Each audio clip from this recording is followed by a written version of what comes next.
Hey everyone, welcome back or welcome to my channel. My name is Savannah and we're back in Bridgeview Park, which is our Prehistoric Kingdom project. One of them, of course, because I can never have one project going at a time. This is our industrial themed prehistoric park. So I was looking at a lot of like prison architecture, a lot of brick built buildings with lots of black trim and things like that. So we are building, as you can probably tell by the thumbnail and the title, we're building an aviary for both the archaeopteryx, hopefully I said that correctly, and the microraptor. They're the two flying prehistoric animals that we have in the game right now that go inside these aviaries, and so I figured I would just throw them both in. I have absolutely no idea and can't even begin to speculate on if they would be able to be kept together, but they both go in this aviary and I wanted a little bit of diversity as far as what was flying around in there, so I figured I'd just throw them both in. I, of course, as always, am working off of a reference picture, and I'll try to throw that up here so that you guys can see it. I'm trying to be a little bit better about sharing my reference pictures with you all, and that way if you want to use them for your own projects, you are welcome to.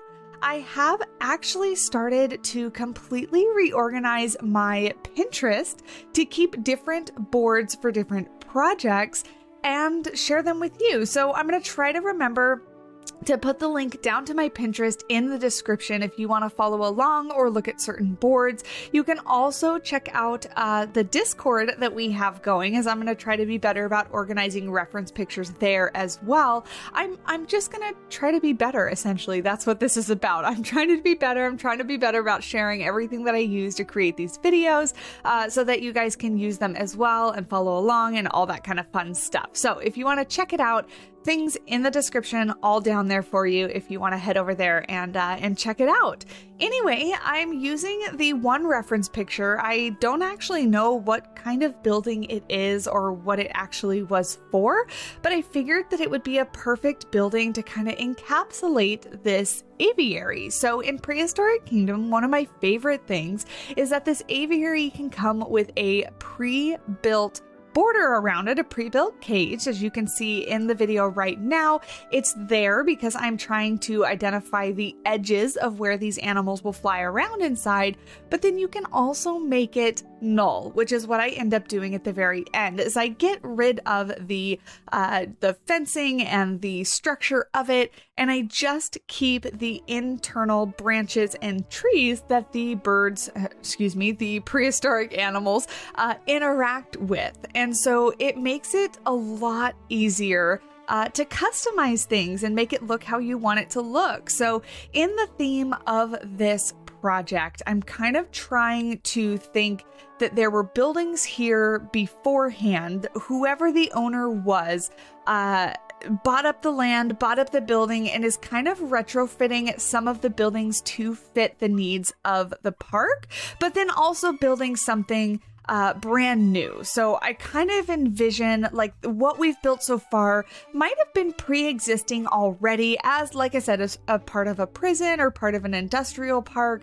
I'm not quite sure. I don't really have my heart set on something specific, but I thought that this would be perfect for this because one, I mean, it's square, it's the right size, and it just kind of is as simple as I could think of. I really didn't want anything super fancy, just something to fit in the theme and something to fit around this aviary. So I am making it a little bit bigger than the actual aviary box is itself.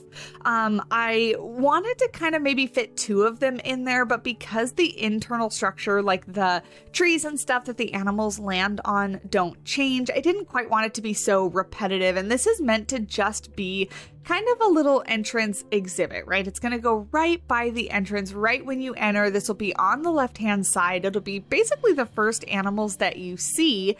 And so it's meant to just be pretty simple. So as you can see, it's basically completely made out of brick. Around the three sides, there are big windows. The whole roof is made of glass, and we'll get to it in a little while, but I do put some ventilation because essentially this would be like a very hot greenhouse with all the glass roof and everything. So I do put a couple little vents on the side wall just to kind of suggest that maybe there is some sort of like air conditioning or ventilation going through, some sort of temperature control to make sure that this stays the appropriate environment for our animals. I'm here now retrofitting it into the space. I do like to start off with all of my builds building on the world axis because I find it a lot easier to keep my pieces at the correct angles, you know, making good 90-degree corners, and having the pieces just ultimately line up a whole lot easier is much easier done with the world axis. So you might have saw at the beginning of the video, I brought out a whole new aviary. I just kind of placed that down. I built around it, and then I took the shell and I'm fitting it into where I wanted the building to be.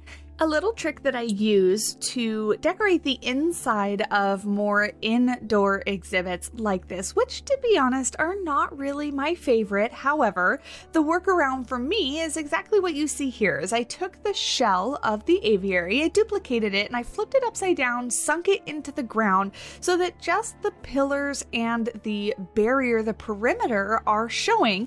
And that way I can work freely with decorating this exhibit for the majority of the landscaping, more perches, rocks, things like that, without having to worry about messing with the camera view, getting underneath the roof in tight spaces. It can be kind of hard to move around the camera in these kind of games. And so to get away from that completely, that's how I work around that. Now, I did need to lower it back down, as you can see here, to do some of the bigger trees and the bigger landscaping because I needed the height requirement to be in there so that my trees weren't growing through a glass roof. Sometimes if I'm doing more of like a mesh roof or something like that and the trees can kind of poke through a little bit, I don't worry about it so much, but this roof is completely solid, and so I wanted to make sure my trees were not growing through grass. I also wanted to make sure that on the ground, you know, they weren't peeking through the edges of the walls or anything like that.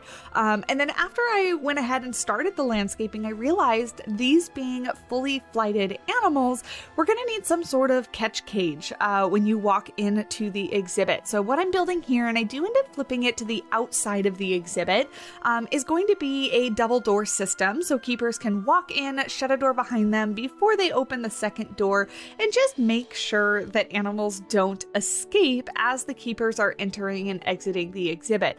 I am, of course, assuming that these animals can be taken care of with no protected contact. The keepers can freely enter into the exhibit and care for them however they need to. Again, these are animals that don't exist today. I have absolutely no idea if that would be true or false, but that's what I'm going with. Originally here, as I start on the landscaping, I do put down the mulch pattern because it's one of my favorite patterns of terrain paint to use. I just love how it looks.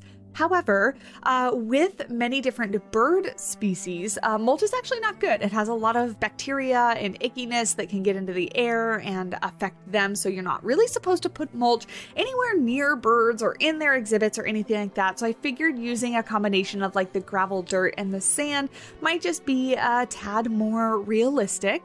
I try to use my limited knowledge, obviously saying that these are prehistoric animals. They don't actually exist in zoological parks. We don't really know what their care would be like, but I try to use a little bit of knowledge that I have for caring for birds in real life towards my exhibit. So that being said, a lot of the perching that I put in place, I do think in my mind of how these animals would need to get around.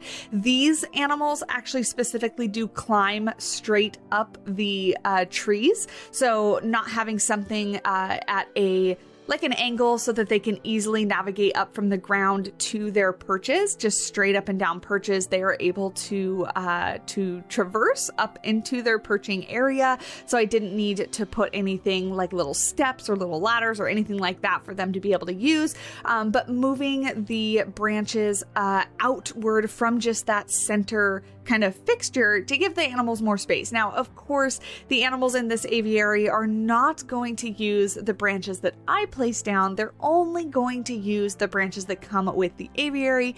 Everything else is just pretty and decorative, and because I wanted to kind of expand it a little bit and make it look a little bit bigger than the aviary itself is.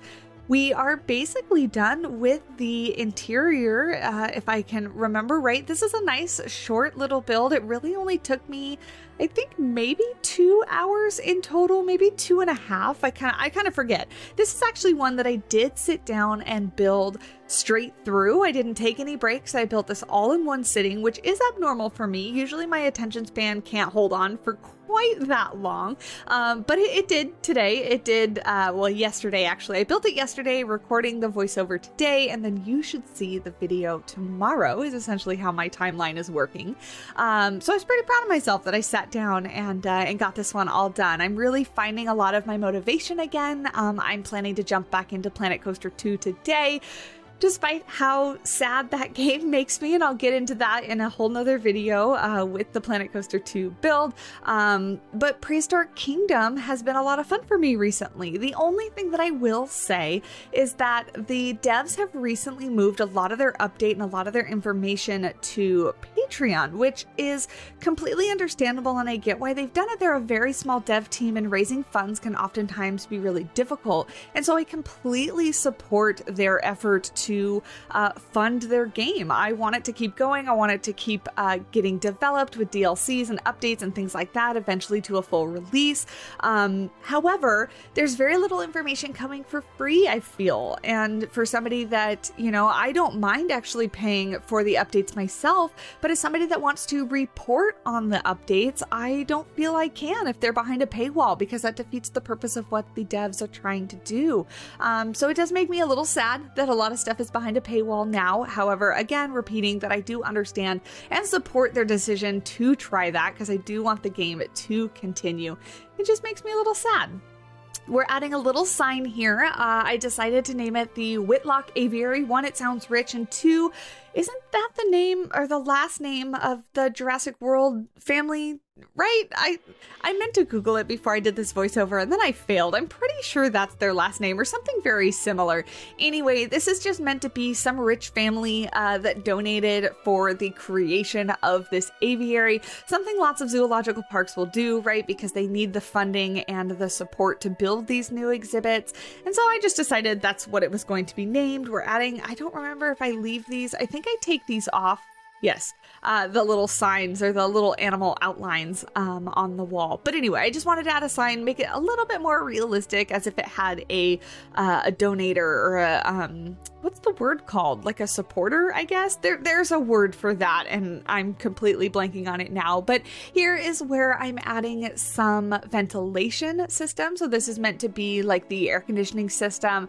Ideally, I think I should have put it on the other side as well. But just to make sure that the animals don't, you know, overheat, they're kept in the right environment, and adding, yeah, just a little bit more realism, or as much realism as you can add to a prehistoric animal exhibit, an animal that doesn't exist in real life, or at least is not living in real life. These are real animals that existed at one point. We're going to finish up just a couple little details around the edge, adding some lighting, adding some more plants. I, of course, added some benches and some trash cans. The guest part of projects is always where I struggle, so I'm going to try to really think about what would be there, what the guests would see at the entrance of a park, and kind of get that all finished. We still do have some stuff to finish on the Brachiosaurus exhibit. For something that was that big of a building, it needs more details, and my attention span just could not hold on. But we'll get back to that at some point. This entrance area is a bit small, but again, that's kind of on purpose, because I'm kind of thinking that the buildings existed already and they're trying to retrofit them to their needs. And then eventually we'll get to a part of the park where nothing was built and everything's going to be new construction, and it'll be a bit more spread out, I think, and a bit more better laid out. But here are the end cinematics. Of course, if you've made it this far, do leave a like and hit the subscribe button. If you want to see the real-time build of this video, you can find it on my other channel, Simply Savannah Unwind. The link is down in the description below, and you can see it without it being sped up and see every single little step. But until then, thanks for watching. Bye-bye.